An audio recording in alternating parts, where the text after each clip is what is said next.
जहां देश भर में एक तरफ लोग आशियाने का सपना देख रहे हैं, वहीं दूसरी तरफ देश में ही सबसे ऊंची रिहायशी इमारत को गिराने की तैयारी अंतिम चरण में है। बिल्कुल ठीक सोचा आपने, हम बात कर रहे हैं नोएडा के ट्विन टावर की। बनने के साथ ही विवादों में आई गगनचुंबी इमारत में भ्रष्टाचार की इतनी बड़ी गाथा लिखी गई है जिसे सुनकर आप सन्न रह जाएंगे। नेता, अधिकारी, सरकारी एजेंसियां और ना जाने भ्रष्टाचार की इस इमारत में कितने राज छिपे हुए हैं। ट्विन टावर ध्वस्त होने जा रहा है तो हर कोई सवाल कर रहा है कि आखिर यह क्यों टूट रहा है। आपको बता दें कि नोएडा अथॉरिटी के अधिकारियों ने रियल एस्टेट कारोबारियों के साथ मिलकर भ्रष्टाचार का जो कारनामा किया, उसकी गूंज सुप्रीम कोर्ट में भी सुनाई दी। नोएडा अथॉरिटी ने सेक्टर 93A में ग्रुप हाउसिंग के प्लॉट नंबर 4 का आवंटन 23 नवंबर 2004 को एक प्राइवेट कंपनी को किया। ग्रुप हाउसिंग सोसाइटी को नोएडा अथॉरिटी की ओर से 14 टावर निर्माण के नक्शे का आवंटन प्राप्त हुआ। सोसाइटी में सभी 14 टावरों के लिए ग्राउंड फ्लोर के साथ 9 मंजिला नक्शा पास किया गया।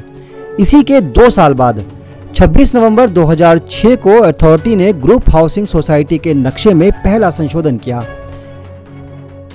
बिल्डर को 2 मंजिल और निर्माण की मंजूरी मिल गई, मतलब सभी टावर अब 9 की जगह 11 मंजिल के हो सकते हैं।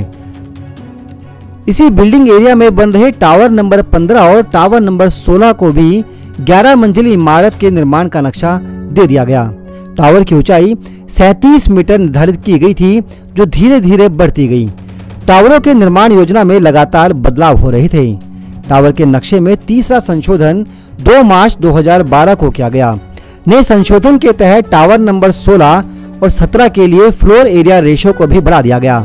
नए FIR के तहत दोनों टावरों की ऊंचाई 40 मंजिला करने की इजाजत दे दी गई। लगातार हो रहे संशोधन के बाद बिल्डिंग की ऊंचाई 121 मीटर तय की गई। इस इमारत को जैसे जैसे गैरकानूनी रूप से बढ़ाया जा रहा था, वैसे ही इसके बायर संबंधित एजेंसियों से इसे रोकने की गुहार लगा रहे थे। इस प्रोजेक्ट में करीब 1000 फ्लैट्स बनाए जाने थे, लेकिन बायर्स को कॉन्फिडेंस में लिए बिना बिल्डिंग के प्लान में बदलाव किया जाता रहा। इसके बाद कई खरीदार साल 2012 में इलाहाबाद हाईकोर्ट चले गए। इस मामले में 2014 में इलाहाबाद हाईकोर्ट ने नोएडा प्राधिकरण को फटकार लगाई और इस प्रोजेक्ट को इलीगल बताकर ध्वस्त करने का आदेश दिया। इसके बाद ये कंपनी सुप्रीम कोर्ट पहुंच गई। शुरुआत में सुप्रीम कोर्ट ने हाई कोर्ट के आदेश पर रोक लगा दी थी, लेकिन बाद में सुप्रीम कोर्ट ने भी इसे गिराने का आदेश दे दिया। वैसे इमारत नेशनल बिल्डिंग कोड 2005 का भी उल्लंघन है।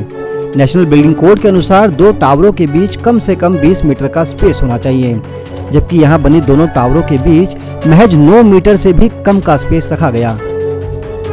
इतना ही नहीं, बार बार इसके FIR को बढ़ाया गया और ग्रीन एरिया पर भी कंक्रीट कंस्ट्रक्शन कर दी गई।